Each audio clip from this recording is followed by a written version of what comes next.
The smell hit me first.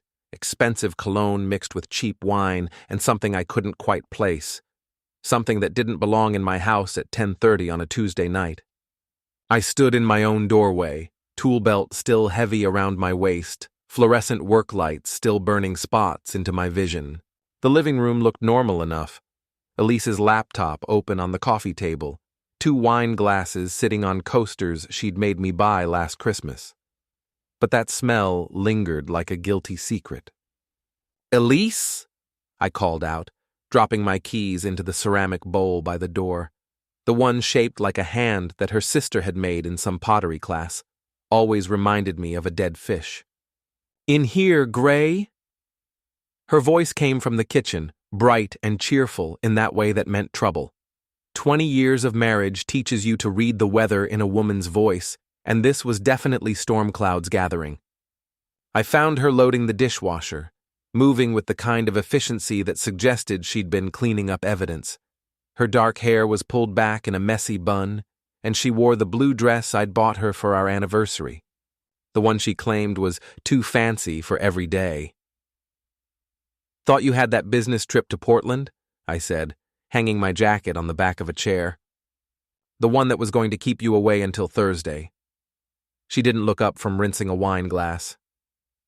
Plans changed. The client moved the meeting to next week. Her shoulders tensed slightly. "I texted you about it." I pulled out my phone, scrolled through the messages. Nothing. Must not have gone through. Cell service was terrible at the job site today. She loaded the glass into the dishwasher with unnecessary care. How was work? Rewiring the old Hartley building downtown. Place is a death trap. Whoever did the original electrical work should have been shot. I watched her face in the reflection of the kitchen window. "Eddie says hi, by the way. Asked when you're going to make that lasagna again." "That's nice." She closed the dishwasher with a soft click. "I'm pretty tired, Gray. Long day at the office, you know." I knew. Elise worked as a project manager for Pinnacle Tech Solutions, a mid-sized firm that specialized in software development for small businesses. Good money, flexible hours, and a boss who treated her like family. She'd been there 8 years, worked her way up from administrative assistant to running her own team. But something felt off tonight. The wine glasses were the expensive ones we only used for company. The cologne smell was stronger near the couch, and there was a damp spot on one of the cushions, like someone had spilled something and cleaned it up quickly. "Anyone stop by tonight?" I asked casually, opening the refrigerator to grab a beer. "Mrs. Callahan mentioned she saw a car in our driveway earlier." Elise's hand paused on the dish towel. "Just for a second. Lena came over for a little while. We were going over some wedding plans for her cousin's reception. You know how she gets about those things. Lena Morrison, Elise's best friend since college. They'd been thick as thieves for 15 years, through Lena's divorce, Elise's mother's death, and every crisis in between. If anyone would cover for Elise, it would be Lena. She driving something new?" I twisted the cap off my beer, took a slow sip. "Mrs. Callahan said it looked like a Tesla." "I don't know, Gray. I wasn't paying attention to cars." She turned to face me, and I saw something flicker in her eyes. Annoyance, maybe. Or fear. "Why are you interrogating me about Lena's visit?" "Not interrogating. Just making conversation." I leaned against the counter, studying her face. "You seem nervous." "I'm not nervous. I'm tired." She walked past me toward the hallway. "I'm going to take a shower and go to bed. Try not to wake me when you come up, okay?" I watched her disappear up the stairs, listened to her footsteps cross the bedroom floor, heard the bathroom door close. Then I walked back into the living room and looked around more carefully. The laptop was still open, screensaver dancing across the display. I touched the trackpad and it came to life, showing her email inbox. Nothing unusual there. Work messages, spam, a confirmation for her dentist appointment next week. But when I lifted the laptop to close it, I found something interesting underneath. A business card, cream-colored with elegant black lettering. Victor Sloane, Senior Solutions Architect, Pinnacle Tech Solutions. I'd heard the name before. Elise had mentioned him in passing. New guy at the office, transferred in from their Boston branch about 6 months ago. Smooth talker, according to the office gossip. Drove a white Tesla Model S and wore suits that cost more than I made in a week. The business card was warm, like it had been sitting under the laptop for a while. But what caught my attention was the handwritten note on the back. Thanks for tonight. Call me tomorrow. Fee. I stared at that note for a long time, turning the card over in my hands. The cologne smell seemed stronger now, mixing with the fading scent of wine and something else. Something that made my chest tight and my hands shake just slightly. 20 years of marriage, 20 years of shared dreams, joint bank accounts, and inside jokes that nobody else understood. 20 years of believing that what we had was solid, unshakable, built to last. I slipped the business card into my wallet and closed the laptop. Upstairs, I could hear the shower running, hear Elise humming something soft and tuneless, a song I didn't recognize. For the first time in our marriage, I felt like a stranger in my own house. The next morning, Elise was gone before I woke up. Her side of the bed was cold, and there was a note on the kitchen counter. Early meeting. Dinner at Mom's tonight. Love you. E. Her mother lived in Bangor, an hour's drive north. Elise usually called before visiting her, usually asked if I wanted to come along. This felt different. This felt like an excuse. I called Eddie while I drank my coffee. Hey, can you cover for me this morning? Need to handle some personal business.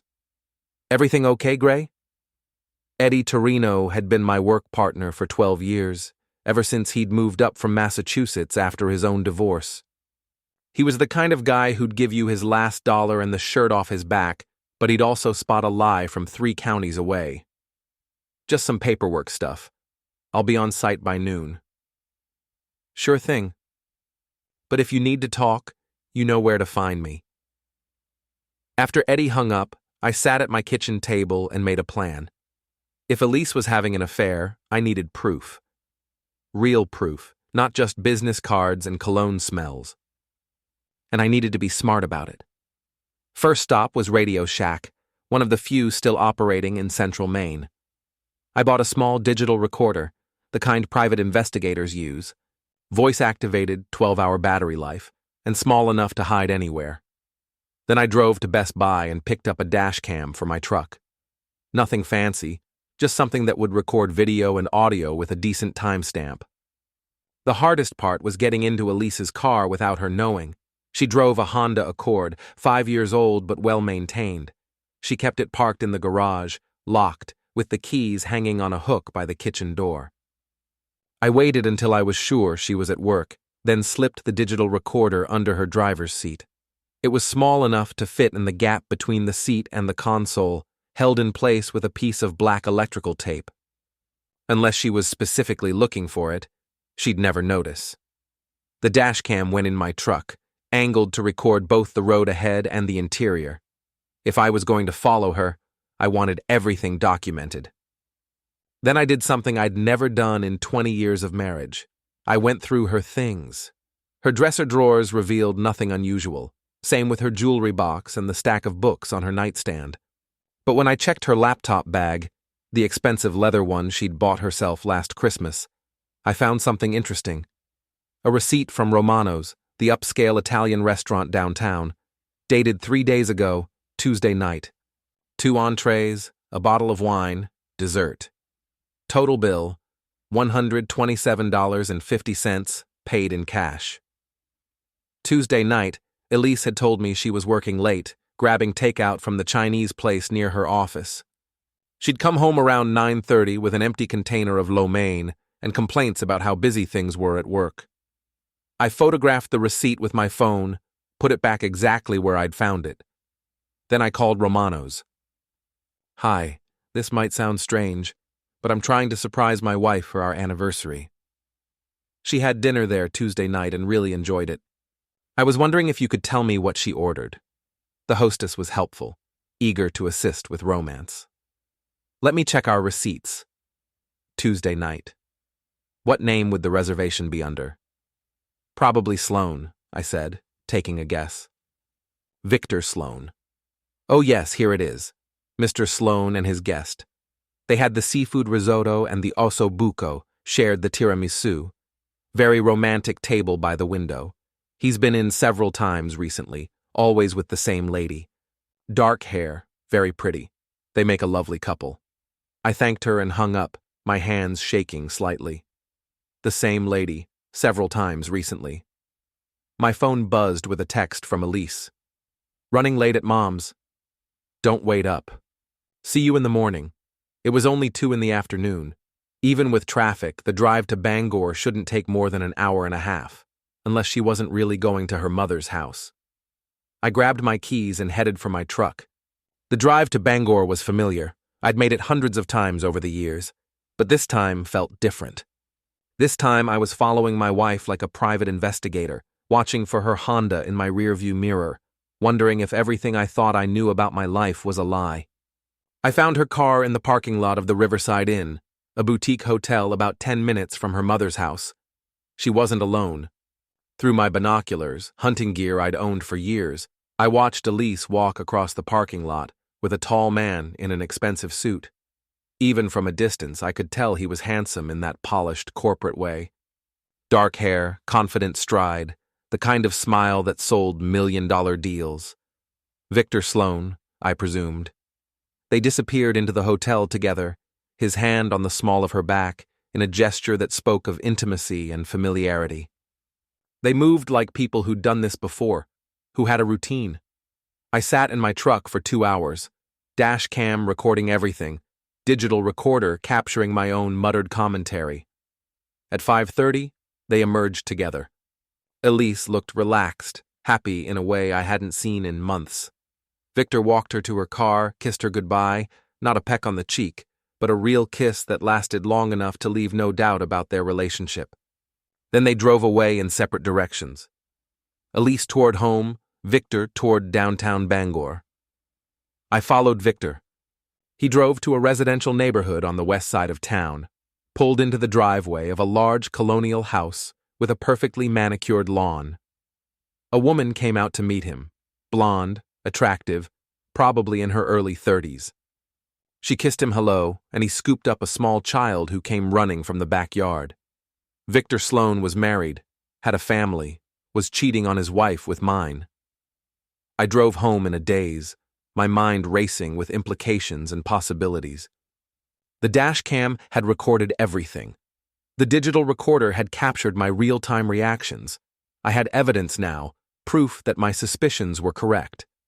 But what was I going to do with it? Elise came home around 10 that night, carrying a casserole dish and wearing the satisfied expression of someone who'd just spent the evening with her lover. "How's your mom?" I asked from the couch, where I'd been pretending to watch television for the past hour. "She's good. Made too much food, as usual." She held up the casserole dish. "Tuna noodle casserole for tomorrow night." Her mother's tuna noodle casserole was legendary in our family, a recipe passed down through 3 generations with a secret ingredient that Elise had never been able to duplicate. It was also something her mother only made on Sundays for Sunday dinner after church. "That was nice of her," I said carefully. "What was the occasion?" "No occasion. She just felt like cooking." Elise headed toward the kitchen, not meeting my eyes. "I'm going to put this in the refrigerator and head up to bed. Long day tomorrow." I followed her into the kitchen, watched her transfer the casserole into a storage container. The noodles looked fresh, the sauce still creamy. But something about it bothered me. "Elise," I said quietly, "we need to talk." She paused, her back to me. "About what?" "About Victor Sloane." The container slipped from her hands, hit the counter with a sharp crack. Tuna noodle casserole splattered across the granite surface, and she stood frozen for a moment before reaching for paper towels. I don't know what you're talking about, she said, but her voice was shaky. I found his business card. Under your laptop. I pulled it out of my wallet, set it on the counter between us. Thanks for tonight. Call me tomorrow. Ring any bells? She looked at the card, then at me. Something shifted in her expression, surprise giving way to defiance. It's not what you think, she said. What is it then? He's a colleague. We're working on a project together. Sometimes we grab dinner to discuss strategy. She finished cleaning up the casserole, threw the paper towels in the trash with more force than necessary. There's nothing inappropriate about it. Romano's is pretty fancy for a business dinner. Her eyes flashed. How do you know about Romano's? I called them. Asked about your romantic dinner by the window. The hostess was very helpful. For a long moment, we stared at each other across the kitchen. 20 years of marriage, and I'd never seen this expression on her face before. Cold, calculating. Like she was trying to decide how much truth she could get away with. Gray, she said finally, you're being paranoid. Am I? Because I also drove to Bangor today. Saw you and Victor coming out of the Riverside Inn. Saw him kiss you goodbye in the parking lot. The color drained from her face. You followed me? I followed my wife, who lied to me about where she was going and who she was with. I stepped closer, close enough to smell the faint trace of cologne on her clothes. The same smell from the night before. How long has this been going on? She lifted her chin, and I saw a flash of the woman I'd fallen in love with 20 years ago. Strong, independent, unwilling to back down from a fight. But now that strength was turned against me. 6 months, she said quietly. It started as friendship, but it became something more. 6 months. Half a year of lies, of fake business trips and late nights at the office. Half a year of coming home to me and pretending everything was normal. Are you in love with him? I asked. She hesitated just long enough to break my heart. I don't know, maybe. He's married, Elise. Has a wife and kid. I know that. Her voice was defensive now. It's complicated. No, it's not. It's adultery. It's betrayal. I picked up Victor's business card, tore it in half. It's 20 years of marriage down the drain. Don't be dramatic, Gray. People grow apart. It happens. People grow apart, sure.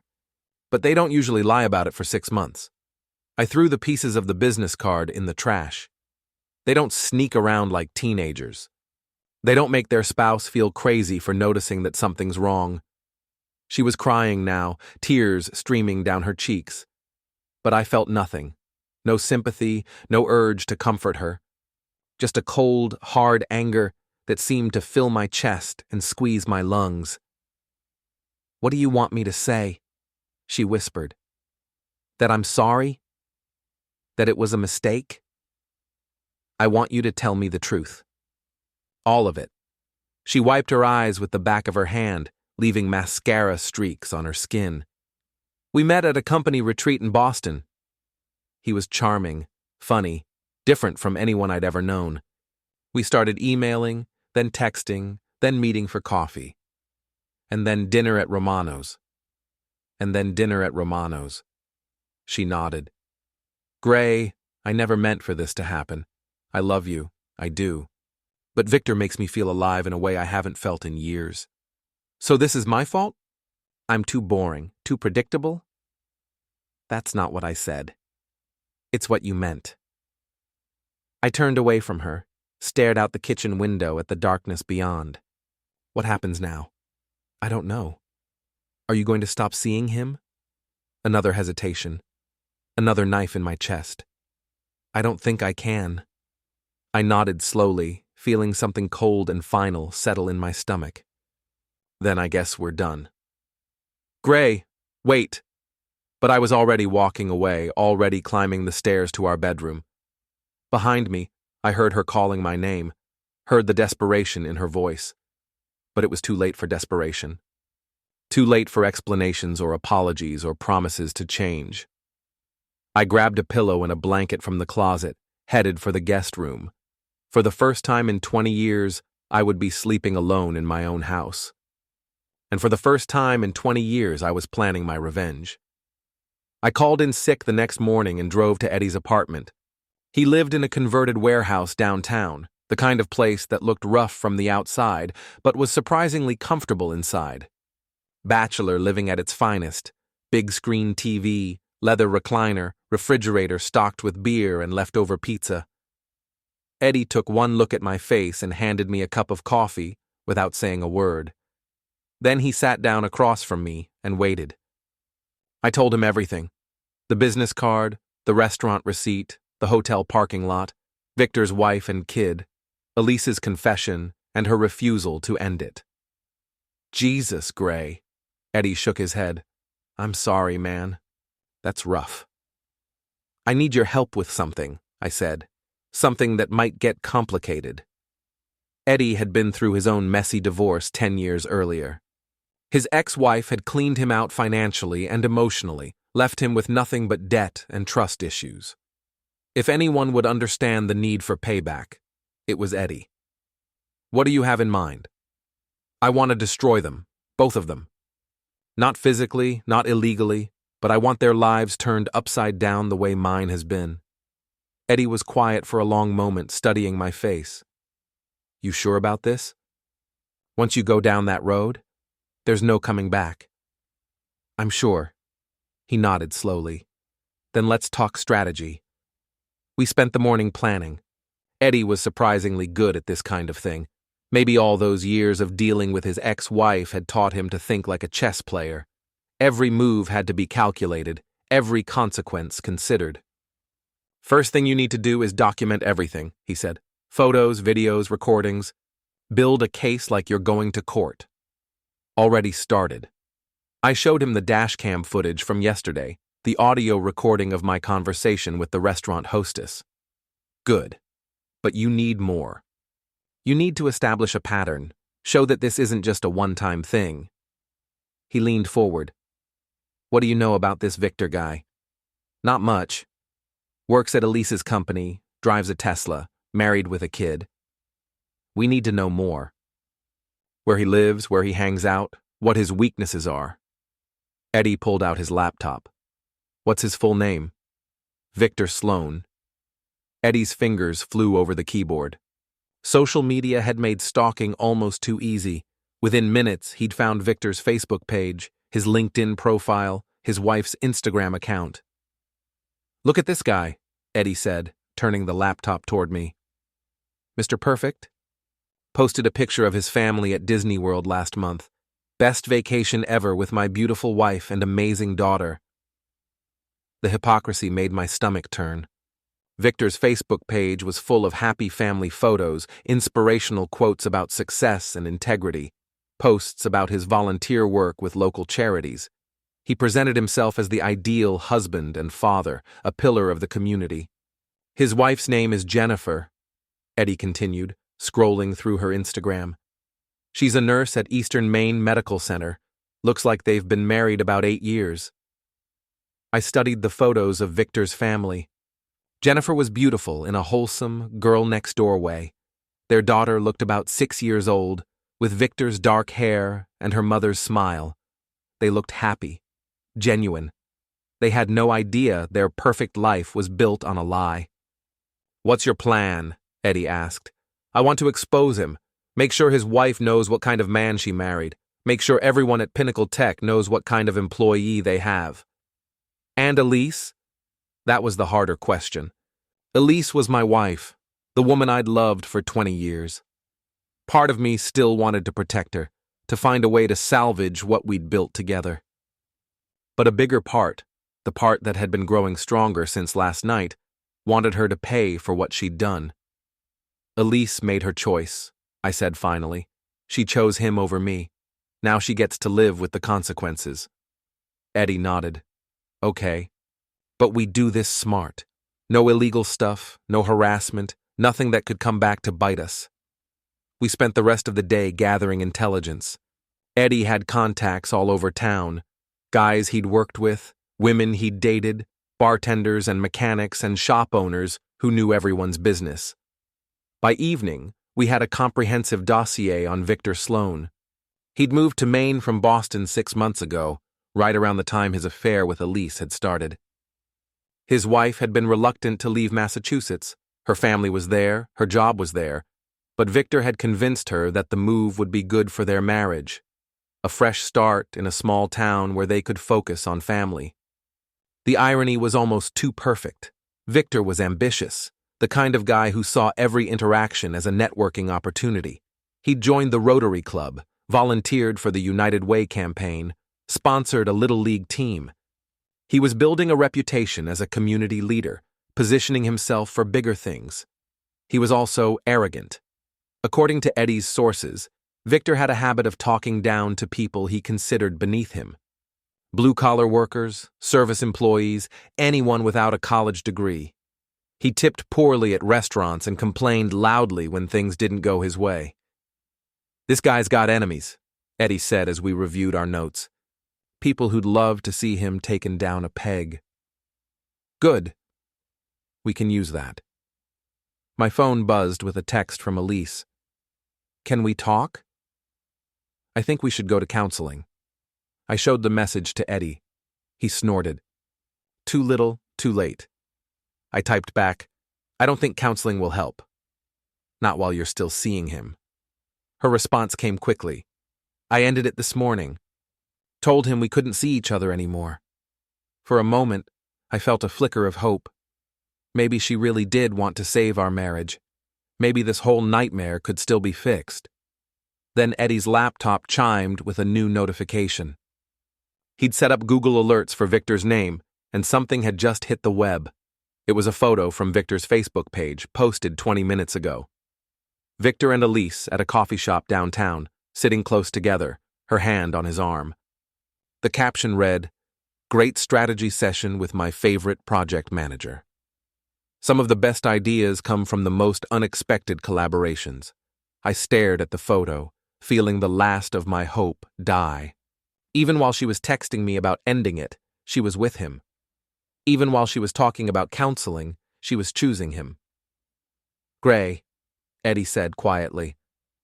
"I'm sorry." I deleted Elise's text without responding.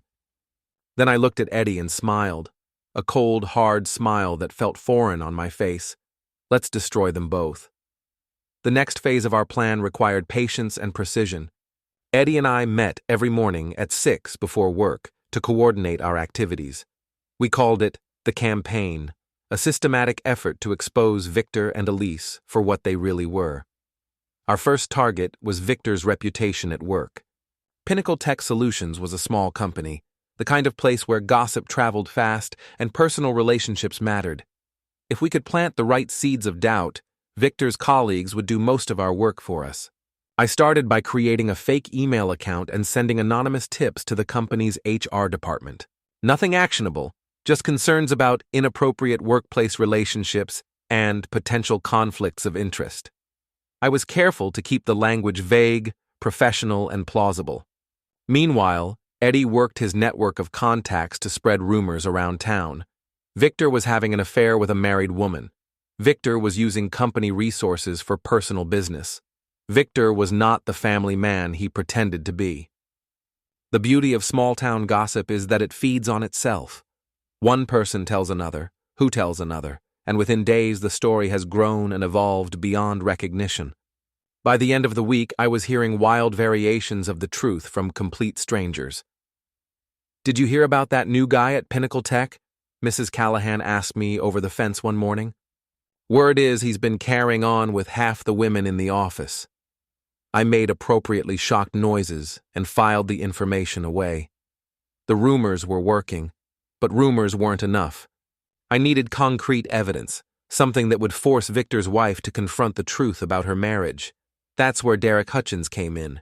Derek was another electrician, a quiet guy who'd worked construction in Boston before moving to Maine 5 years ago. He was also a part-time private investigator, specializing in insurance fraud and workers' compensation cases. More importantly, he owed me a favor. 2 years earlier, Derek had been accused of stealing tools from a job site. The accusation was false, but it could have destroyed his reputation and ended his career. I'd vouched for him, provided an alibi, and helped him prove his innocence. Derek never forgot things like that. I need surveillance photos, I told him over beer at Murphy's Tavern. Proof of an affair. Derek didn't ask questions.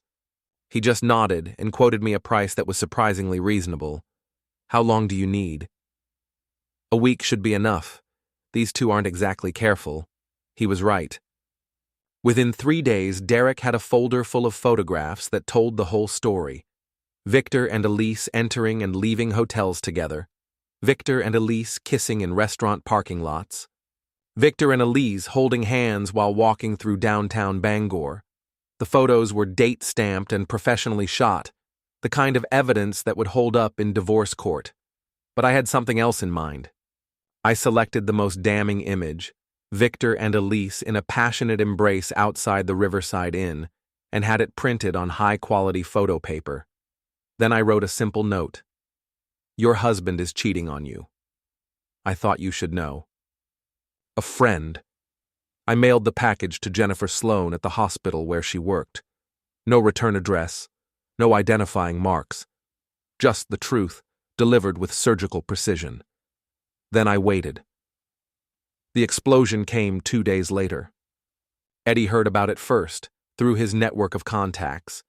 Jennifer Sloane had confronted her husband at his office, screaming and crying and demanding answers. Security had to escort her out. Victor had left work early and hadn't been seen since. Sounds like she threw him out, Eddie reported. My buddy who works at the Fairfield Inn says Victor checked in yesterday afternoon. Looked like hell, apparently. I felt a savage satisfaction at the news. Victor's perfect life was crumbling, just like mine had. His wife knew the truth now, and their marriage would never be the same. But I wasn't finished with him yet. The next morning, I drove to the Fairfield Inn and waited in the parking lot. Victor emerged around 9, looking haggard and disheveled. His expensive suit was wrinkled, his hair unkempt. He looked like a man who hadn't slept in days. I followed him to Pinnacle Tech's office building, watched him park his Tesla in his reserved spot. Then I called the company's main number. Pinnacle Tech Solutions. How may I direct your call? I'd like to speak with someone in human resources about Victor Sloane. May I ask what this is regarding? I have information about Mr. Sloane's conduct that I believe the company should be aware of. I was transferred to a woman named Patricia Morrison, who listened patiently while I explained that I had photographic evidence of Victor's affair with a married colleague. I offered to email the photos, along with documentation of their hotel visits and restaurant meetings. This is a very serious allegation, Patricia said. Are you willing to come in and discuss this in person? I'd prefer to remain anonymous, but I can provide you with all the evidence you need to conduct your own investigation. I sent the photos that afternoon, along with a detailed timeline of Victor and Elise's relationship. I also included copies of the restaurant receipts Derek had helped me obtain and a summary of their hotel visits. Within hours, both Victor and Elise were called into separate meetings with HR. By 5 o'clock, they were both suspended pending a full investigation. That evening, my phone rang. Elise's name appeared on the caller ID, but I let it go to voicemail. She called 6 more times over the next hour, each message more desperate than the last. Gray, please pick up. We need to talk. Gray, I know you're angry, but this has gone too far. Gray, they suspended me from work. People are saying terrible things about me. Gray, please. I'm sorry. I made a mistake, but we can fix this. Gray, I love you. Please don't do this to us. Gray, if you don't call me back, I'm coming home. We need to resolve this. I deleted all the messages without listening to them completely. Then I poured myself a scotch and sat on my back porch, watching the sun set over the trees behind our house. Our house. I'd have to remember to start thinking of it as just my house. The next phase of the campaign would be more personal, more devastating. But first, I had a phone call to make. Eddie, it's time for phase 2. Elise came home that night looking like a woman who'd lost everything. Her eyes were red from crying, her clothes disheveled, her confident demeanor replaced by something fragile and desperate. I was waiting for her in the living room, sitting in my chair with a scotch in my hand, and Derek's surveillance photos spread across the coffee table like evidence in a murder trial. She stopped in the doorway when she saw them, her face going pale. "Gray," she whispered, "what have you done?" "What have I done?" I gestured to the photos. I documented the truth. Your truth. She moved closer, staring at the images of herself and Victor. In some, they were kissing. In others, they were holding hands or embracing. All of them were damning, undeniable proof of their affair. "You had me followed," she said. "I had you photographed." "There's a difference." She picked up one of the photos, the one I'd sent to Victor's wife, and studied it with a kind of horrified fascination. "You sent this to Jennifer. She had a right to know what kind of man she married. Gray, she has a child, a little girl. So did Victor, when he decided to cheat on his wife with mine." I took a sip of scotch, savored the burn. "Funny how you didn't think about that little girl when you were with her father in hotel rooms." Elise flinched as if I'd slapped her. "Don't be cruel." "Cruel?" I laughed, but there was no humor in it. "Elise, you destroyed our marriage. You lied to me for 6 months, made me think I was going crazy for noticing that something was wrong. You chose another man over me, and when I found out, you refused to end it."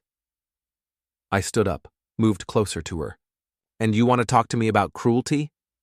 She was crying now, tears streaming down her cheeks, but I felt nothing. No sympathy, no urge to comfort her, just a cold satisfaction at seeing her pain. "I lost my job today," she said quietly. "They suspended me pending investigation. Everyone at the office knows about the affair. I can't show my face there." "Good." "Gray, please. I made a mistake, but we can get through this. We can go to counseling, work on our marriage. Our marriage is over." I finished my scotch, set the glass down on the coffee table next to the photos. "I want you out of this house by the end of the week. This is my home, too." "Not anymore. You made your choice when you chose Victor over me. Now you get to live with the consequences." She looked around the living room, at the furniture we'd bought together, the photos of our vacations, the life we'd built over 20 years. "Where am I supposed to go?" "That's not my problem. Gray, I have nowhere else to go. My mother's house is too small and Lena..." "Lena what?" She hesitated, and I saw something flicker in her eyes. Fear, maybe. Or guilt. "What about Lena?" I pressed. She's not speaking to me right now." Interesting. Lena Morrison had been Elise's best friend for 15 years, her closest confidant and biggest supporter. If Lena was cutting ties, there had to be a reason. "Why isn't Lena speaking to you?" "It's complicated." "Explain it to me." Elise sat down heavily on the couch, her shoulders sagging with defeat. "Lena knew about the affair. She covered for me, lied to her husband about where I was when I was with Victor. But when the photos came out, when Jennifer confronted Victor at the office..." She trailed off. "What happened?" "Lena's husband works for the same company that handles Victor's insurance. When word got out about the affair, it created problems for him at work. People started questioning his integrity, wondering if he knew about Victor's personal life and failed to report it." She wiped her eyes with the back of her hand. "Lena blames me for putting her marriage at risk." So Elise had lost her job, her best friend, and now her home. The campaign was working better than I'd hoped, but I wasn't finished yet. "Pack your things," I said. "You have until Friday." "And then what?" "Where am I supposed to live?" "Maybe Victor will take you in. You two can start that new life you wanted so badly." She looked at me with something like hatred. "Victor won't even return my calls. His wife kicked him out, he's staying at a hotel, and he blames me for everything that's happened. Imagine that. The man who was willing to destroy 2 marriages for an affair doesn't want to deal with the consequences." I gathered up the photos, stacked them neatly. Maybe you should have thought about that before you decided to throw away 20 years of marriage. I never meant for things to go this far. But they did. And now you get to live with the results. She stood up slowly, looking older than her 38 years. I'll pack my things. But Gray, I want you to know that I really did love you. I still do.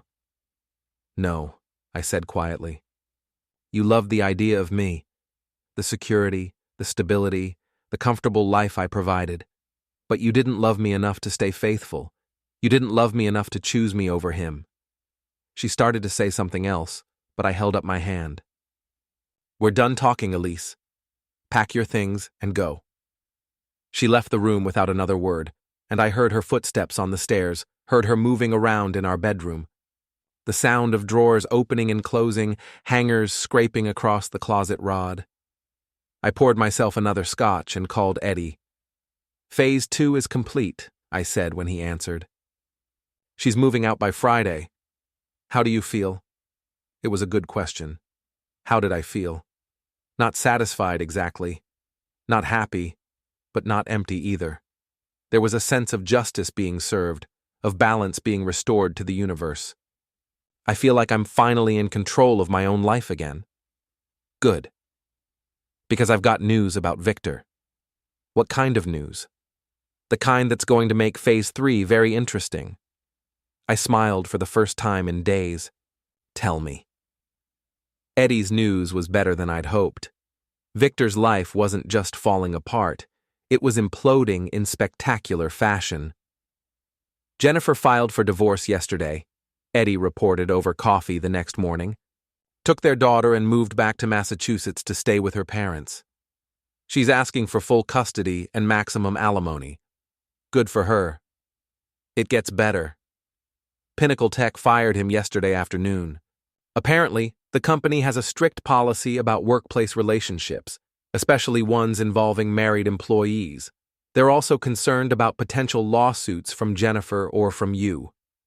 I raised an eyebrow. From me? Think about it, Gray. Victor was having an affair with your wife, using company resources to facilitate their relationship. You could argue that the company created a hostile work environment that contributed to the destruction of your marriage. I hadn't thought of that angle, but Eddie was right. Any decent lawyer could build a case around Pinnacle Tech's failure to prevent or address the affair. So Victor's unemployed. Unemployed, homeless, and facing a nasty divorce. His wife's lawyer is going after everything: the house, his retirement account, even his precious Tesla. Eddie grinned. Turns out Jennifer's father is a pretty successful attorney in Boston. He's not taking kindly to what Victor did to his daughter. The irony was perfect. Victor had destroyed his own family for an affair with my wife, and now my wife's betrayal was destroying everything he'd worked to build. But I still wasn't satisfied. Victor and Elise had made their choices, and they were facing the consequences. But there was one more thing I needed to do. One final act that would bring the campaign to a proper conclusion. I needed to confront Victor face to face. I found him at Murphy's Tavern that evening, sitting alone at the bar with a glass of whiskey and the look of a man who'd lost everything. He'd aged years in the past week. His face was haggard, his expensive clothes replaced by jeans and a wrinkled shirt. The confident, arrogant executive was gone, replaced by a broken man nursing his wounds in a dive bar. I sat down next to him and ordered a beer. "Hello, Victor." He looked at me with a mixture of fear and resignation. "Gray. Rough week?" He laughed bitterly. "You could say that. Lost your job, lost your wife, lost your house. That's gotta hurt. What do you want?" His voice was flat, defeated. "I want to look you in the eye and tell you exactly what I think of you." I turned to face him fully. "You're a coward, Victor. A selfish, arrogant coward who destroyed 2 families because you couldn't keep your pants zipped." He stared into his whiskey glass. "I never meant for things to go this far." "Bullshit. You knew exactly what you were doing. You knew Elise was married, knew I existed, knew you had a wife and daughter at home, but you did it anyway, because you thought you were smarter than everyone else. You thought you could have it all without paying the price. And you made sure I paid it, didn't you? He looked at me with something like hatred. The photos, the anonymous tips to HR, the letter to my wife. Very thorough, Gray. Very professional. I just documented the truth. You and Elise did the rest. You destroyed my life. No, Victor. You destroyed your own life. I just made sure everyone knew about it. I took a sip of my beer, savored the moment. How does it feel to lose everything? He was quiet for a long time, staring at his reflection in the mirror behind the bar. When he finally spoke, his voice was barely above a whisper. It feels like dying. Good. Because that's how I felt when I found out about you and my wife. That's how your wife felt when she saw those photos. That's how your daughter's going to feel when she's old enough to understand why Daddy doesn't live with them anymore. He flinched as if I'd hit him. Don't bring my daughter into this. You brought her into it the moment you decided to cheat on her mother. I finished my beer, left money on the bar. You want some advice, Victor? Leave town. Start over somewhere else. Because if you stay here, every day is going to be a reminder of what you lost and why you lost it. I started to walk away, then turned back. Oh, and Victor? Stay away from my wife. She made her choice, and now she gets to live with it. But if I find out you're sniffing around her again, if I even hear a rumor that you two are in contact, I'll make what happened this week look like a warm-up. He nodded without looking at me, and I walked out of the bar feeling lighter than I had in months. The campaign was complete. Victor was destroyed. Elise was paying the price for her betrayal, and I was free to rebuild my life on my own terms. But as I drove home through the quiet streets of our small Maine town, I realized that revenge, however satisfying, was only the beginning. The real work, learning to trust again, learning to love again, learning to be happy without the woman I'd spent 20 years building a life with, was still ahead of me. For now, though, it was enough to know that justice had been served. Victor and Elise had gotten exactly what they deserved, and I had gotten my life back. Epilogue. New foundations. 3 months later, I was sitting on my back porch with a beer and the local newspaper when I saw the announcement. Victor Sloane had taken a job with a software company in Seattle, 3,000 miles away from the wreckage of his old life. Good riddance. Elise had moved to Portland, where she'd found work with a smaller tech firm at half her previous salary. She'd tried calling me a few times in the weeks after she moved out, but I'd let every call go to voicemail. Eventually, she stopped trying. I'd heard through the grapevine that she was seeing someone new, a divorced accountant with 2 kids and a mortgage he couldn't afford. They seemed well suited for each other. Mrs. Callahan knocked on my fence post, interrupting my thoughts. Gray? There's someone here to see you. I looked up to see a woman standing in my driveway, blonde and attractive in a wholesome, familiar way. It took me a moment to recognize her. Jennifer Sloane, Victor's ex-wife. I walked over to meet her, curious about what she could possibly want. Mrs. Sloane, this is unexpected. Please call me Jennifer. She looked nervous, uncertain. I hope you don't mind me stopping by. I got your address from the phone book. What can I do for you? I wanted to thank you. She looked me directly in the eyes. For sending me those photos. For telling me the truth about my husband. I studied her face, looking for signs of anger or resentment. I found none. How are you doing? I asked. Better than I expected. The divorce was finalized last month.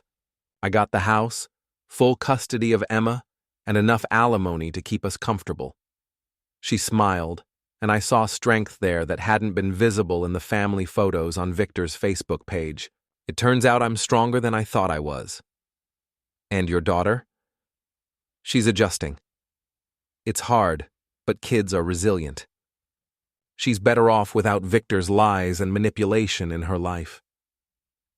We stood there for a moment, two people who'd been betrayed by the same man, who'd survived the destruction of their marriages and come out stronger on the other side.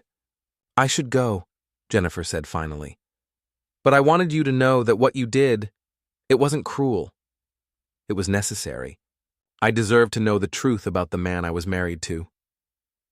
We both did. She nodded and started to walk away, then turned back. "Gray? I know this might sound strange, but if you ever want to grab coffee sometime, as friends, I mean, people who understand what we've been through." I looked at her, really looked at her. She was beautiful, but more than that, she was genuine. Real, the kind of woman who deserved honesty and loyalty and love. "I'd like that," I said. She smiled, and for the first time in months, I felt something other than anger or satisfaction or cold determination. I felt hope. "I'll call you," she said, and walked back to her car. I watched her drive away, then returned to my porch and my beer and my newspaper. But I wasn't reading anymore. I was thinking about second chances, about the possibility that the end of one story could be the beginning of another. The campaign was over. Victor and Elise had paid the price for their betrayal, and justice had been served. But maybe, just maybe, the best revenge wasn't destroying the people who'd wronged me. Maybe the best revenge was building something better from the ashes they'd left behind. I raised my beer in a silent toast to new beginnings, to the future I was going to build for myself, to the man I was becoming instead of the man I used to be. And for the first time in 20 years, I was looking forward to tomorrow.